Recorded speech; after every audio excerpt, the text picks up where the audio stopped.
Today is June 28th, 2014. For the yogis who practice meditation intensively, Sayadaw would like to expound the MahaNama Sutta, which is documented in the Anguttara Nikaya. So how to live a peaceful life is the name of the Dhamma talk Sayadaw going to give today. So here meditators are developing mindfulness continuously, listen Dhamma talk every day, and observe the precepts. And also they are contributing to the sasana. So from time to time, they may be out of touch with the triple gem or the Dhamma for some reason. So when we are out of touch with the Dhamma or triple gem, and how to live a peaceful life, it is a question. So today Sayadaw would like to explain how to live a peaceful life when we are out of retreat or out of touch with the triple or Dhamma. So the people or all living beings on earth spend their time enjoying sensual pleasure. Actually, their life is congested with the attachment. They are not independent. So they have very little chance for liberation. So here Sayadaw would like to explain the opportunity or the great opportunity or chance for us to live a peaceful life in the human society or the congested human society. So peaceful life among the congested society. So to live a peaceful life without the attachment and a boundary, like a space or sky, the free, carefree life or peaceful life. So Venerable Mahakajayana mentioned 6 factors. And as today Sayadaw we expound these 6 factors as explained by the Venerable Mahakajayana by the name of the to live a peaceful life. So the peaceful life, or we can say the life or the human opportunity or the life of the liberation or liberty. If we follow the guidance given by the Buddha on here, the Venerable Mahakajayana, we can attain the 7 benefits. First of all, mental purification. Then as a human beings, we are all the time agitated with the sensual desire. By following Dhamma, we can purify our mind or the mental defilements. And second benefit is freedom from the worry and sorrow. Mostly we are tortured by the insatiable desire, and we are bound by the insatiable desire. We worry about sensual desire and sensual pleasure. So by practicing Dhamma, we can overcome such kinds of worry and sorrow. And Number 3 and number 4 is to overcome the mental and physical distress. The moment we are free from the mental defilements, we are mentally, physically calm and peaceful. We can experience the happiness and peacefulness. And then number 6 is we can develop the progressive Vipassana insight. And number 7 is we can experience ultimate peacefulness or Nibbana. So here are 7 benefits we can gain from the Dhamma practice. Here, as a Dhamma practice, the Venerable Mahakajayana describes 6 factors. So by following these 6 factors, we can gain actually the same benefits as the development of mindfulness, as I mentioned, the Satipatthana Sutta. So by developing the Dhamma, by practicing Dhamma, we can live the carefree life or independent life. We can live a life independently, as if we were in the space. There is nothing harmful in the space, so nothing to worry about. So in the same way, when we develop the Dhamma, we can live a free life or carefree life without anything to worry about. So by practicing meditation, we can keep our mind away from mental defilements and mental hindrances. So the moment our mind is freed from mental hindrances, we are regarded to be noble. And our mind is boundless and limitless, and like a sky is spacious. And there is no danger and disasters, and there is no enemy. There are 2 kinds of enemy: the enemy of mental defilements and personal enemy. So the moment we develop the practice, mindfulness, so we are free from the mental enemies and material, physical enemies. So in this way, our mind is freed and happy, and then pure and purified or any kinds of negative emotion and mental hindrances. So to develop such mental purification, so Venerable Kisayana describes 6 kinds of factors according to the Buddha's teaching. Here in the yogis, meditator, they're developing the continuous mindfulness. With the development of mindfulness, yogis can live a peaceful and happy life. So here Sayadaw would like to expound another sutra called MahaNama Sutta, which is the Buddha talked to the MahaNama Sutta. When the Buddha was in the Sakka state, and Kapilavatthu city, and Nijora Rama monastery, he gave the Dhamma talk to the Prince MahaNama. So Prince MahaNama, he usually visits to Nijora Rama monastery.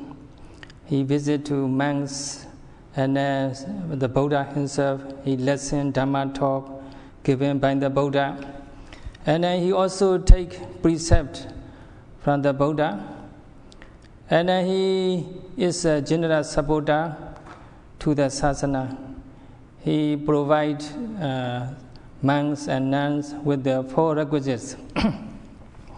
So almost every evening he paid visit to the Buddha and then to the Nijodarama monastery.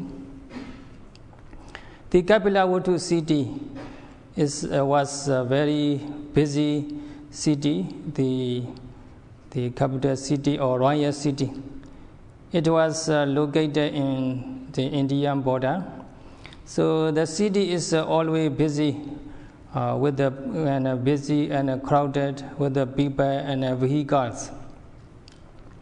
And many ethnic nationalities live in that city. Like the United States, the Kapilavatthu city was very busy, and a lot of ethnic minorities people live there. So on his way to the Buddha's monastery, he took the very busy road, and the road is very busy with the traffic, like there are several kinds of vehicles and bullock cart and elephants and cows and bulls. Some of these are quite aggressive and dangerous. So when he encountered face to face with the aggressive elephant or the buffalo, water buffalo, or the aggressive horse and bullock cart, he felt scary and fearful. And then he could not keep Dhamma in his mind. He was at that moment out of touch with the Dhamma. He could not recollect the Buddha's qualities. He lost the mindfulness, and so on. So sometimes he worried, if I were killed by a horse or the elephant or the wild animal, or for some reason on the busy road, I may not be reborn. I may not be reborn in the blissful state, because I was at that moment out of mindfulness, out of touch with the Dhamma. So he was worried about the life after death, because he found himself to be out of mindfulness when he was in the face of the several kinds of the elephants and wild animals and very dangerous crowds in the Kapilavatthu city. So one day, the Prince MahaNama, he requested advice from the Buddha. He said, the Buddha, the Buddhists here are dependent. We are dedicated to the Buddha and the Buddha's teaching. We observe precepts as guided by the Buddha. We practice meditation. In the presence of the Buddhas and Buddha's Savaka, monks and nuns, Venerable Sir, we are fully devoted to Dhamma and Sangha. Now, very soon, when the rain retreat is over,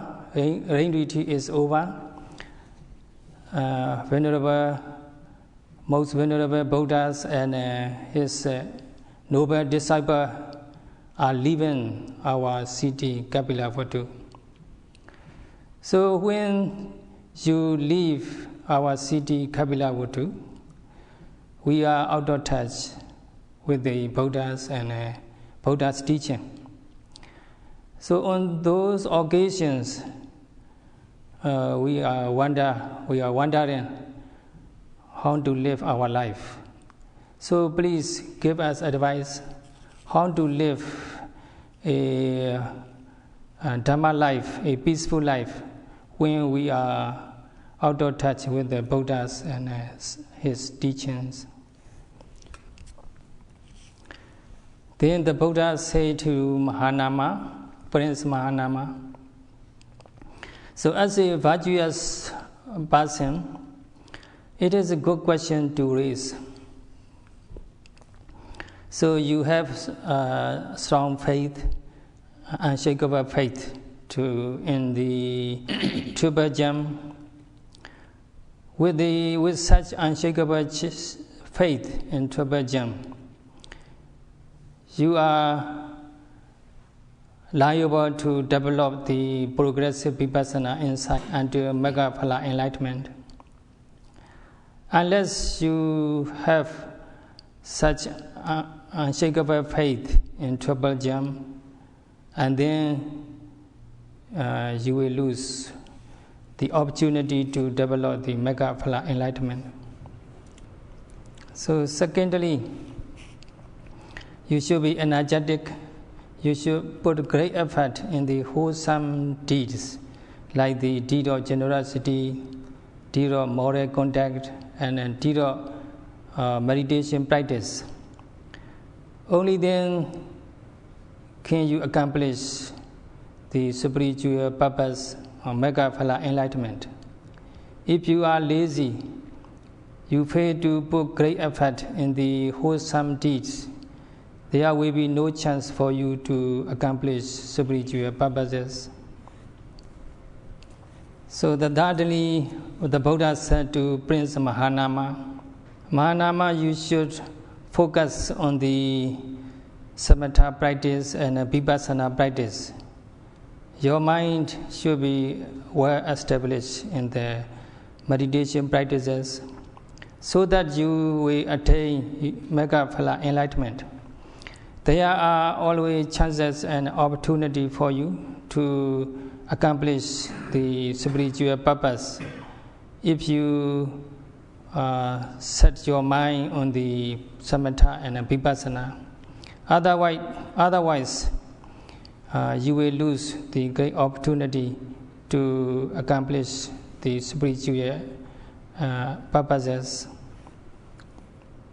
And then number four, the Buddha said to MahaNama, MahaNama, you should develop the concentration, and you should be dedicated to the development of concentration, so that your mind will become always tranquil and peaceful.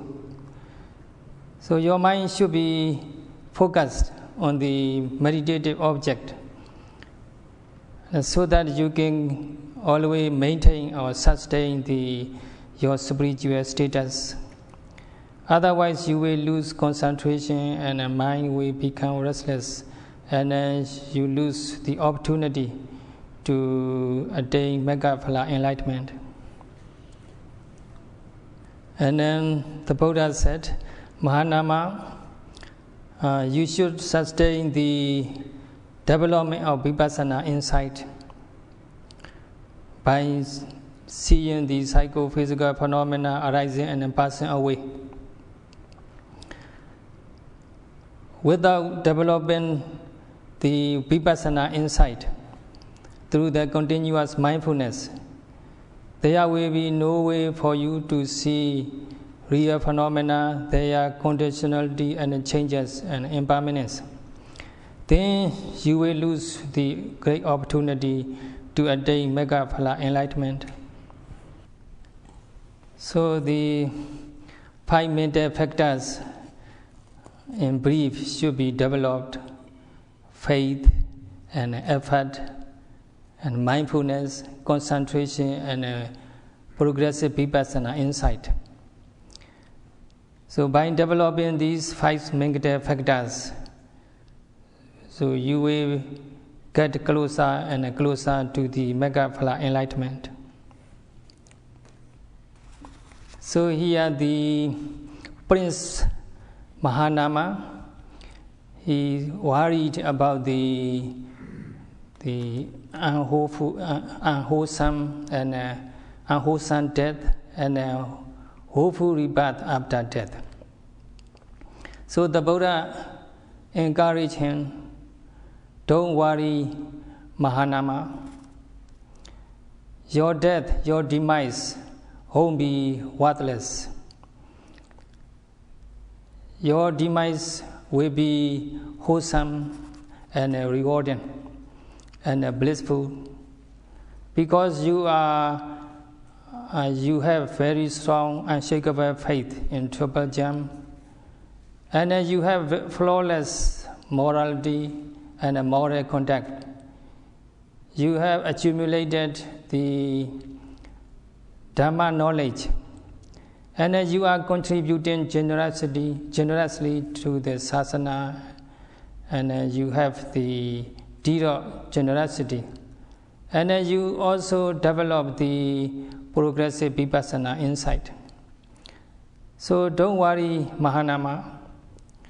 Your demise won't be worthless. Your demise will be blissful. Then the Buddha continued, MahaNama, this body was nurtured with the food and born from our mother. And one day, this physical body will be decayed.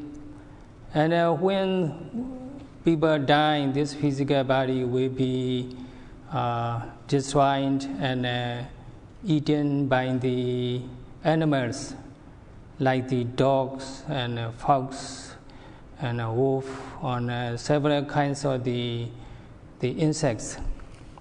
So the physical body will be destroyed sooner or later.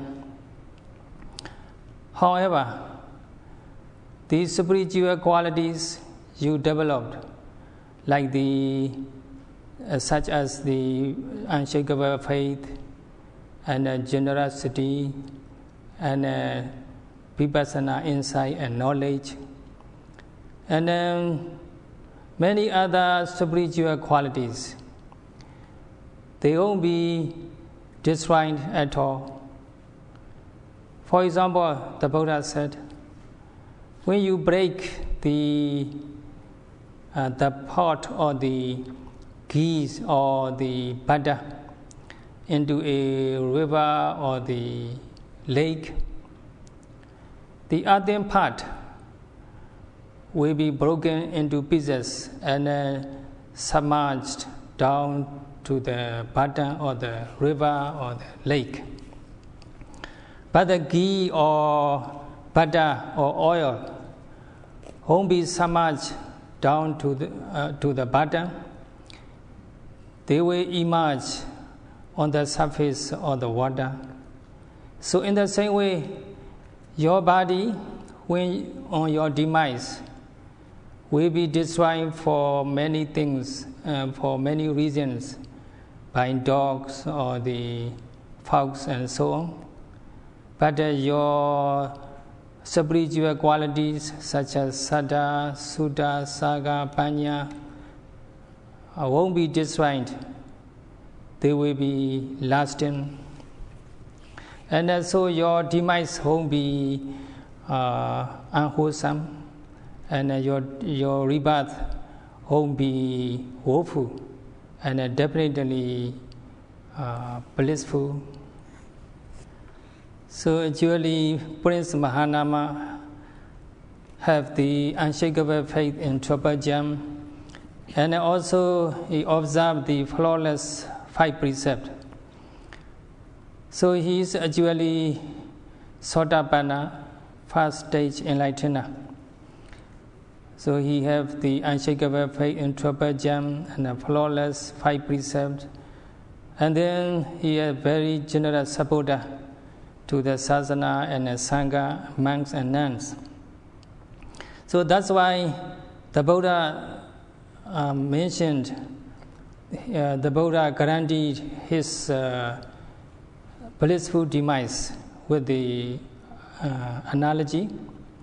So the Buddha said, MahaNama, suppose for example here is a tree, big tree, is leaning in eastern direction. if that tree is cut down, which direction that tree will fall down?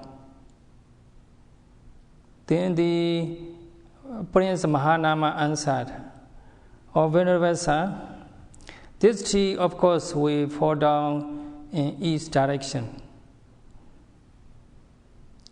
So the Buddha then said, "In the same way, MahaNama, so someone has unshakable faith in the Triple Gem and observe the flawless 5 precepts. And also he always leans to the realization of the ultimate peacefulness of Nibbana. So there will be no way for him to have the woeful rebirth. So definitely he will be reborn in the blissful state. So don't worry, MahaNama. Don't worry, MahaNama. Your demise won't be worthless. Your rebirth will be blissful." So here in this sutra, the Buddha describes 6 kind of the qualities for us to develop. First of all, the recollections of the Buddha's qualities and recollections of the Dhamma qualities. So in this regard, we have to recollect qualities of Dhamma. We follow the Dhamma. We practice Dhamma. We develop the continuous mindfulness. That's what is called recollection of the Dhamma. And recollection of the Sangha, the enlightened Sangha or the ordinary Sangha, ordinary monks and nuns, or enlightened monks and nuns. So we should recollect the qualities of Sangha. And then number 4 is we should keep the here yogis are observing the 8 precepts. And also we have our precept flawless and blameless. No wise and virtuous people blame us for broken precepts. So our precepts, 8 precepts or 5 precepts, are blameless and flawless. So we should recollect how virtuous we are. We should be grateful that we are virtuous people. This recollection of the sila, morality. And then recollection of this jaga is we contribute, generously contribute sasana, and we share our wealth and belonging with others. So in zero generosity, we are generous. So we are in this way regarded noble people. So by recollecting our generosity, we should develop the recollection of the jaga, generosity. And then recollection of the deities. So here in the universe, there are celestial beings in the blissful plane, blissful realms. They were born there because of the great merit they have done in their previous lives. So the same kinds of merits we have been accumulating here in the human world. So we have such a great amount of merit accumulated that will lead us to the celestial rebirth. So recollecting our merit that will lead us to the celestial rebirth in the deity realm is called Devadanusati. So altogether we have 6 kind of the recollections. So when we develop these recollections, we can keep our mind away from mental hindrances like the mental defilements, like the lustful feeling or the greed or hatred, anger, and so on. So our mind becomes tranquil and peaceful. And sometimes we may recollect the Dhamma by reciting the Pali text or the Buddha teaching we have ever learned. And sometimes we analyze the meaning of the Buddha's teaching. So that's the way we recollect the Dhamma. Of course, we develop the mindfulness. It's also Dhamma nosati. So in this way, our mind becomes tranquil and peaceful. So that's why the Buddha advised the Prince MahaNama. But the Buddha said, when I leave the Savatthi city, when I leave for Savatthi city, Jetavana monastery, from the Kapilavatthu, MahaNama, you should spend your life with these 6 qualities. Then you will be able to live a peaceful and happy life. So that's the advice given by the Buddha to Prince MahaNama. So in conclusion, Sayadaw wish may you all be well and happy, practicing meditation until the Megaphala enlightenment in a very smooth and comfortable manner. That's all for today. Sadhu, sadhu.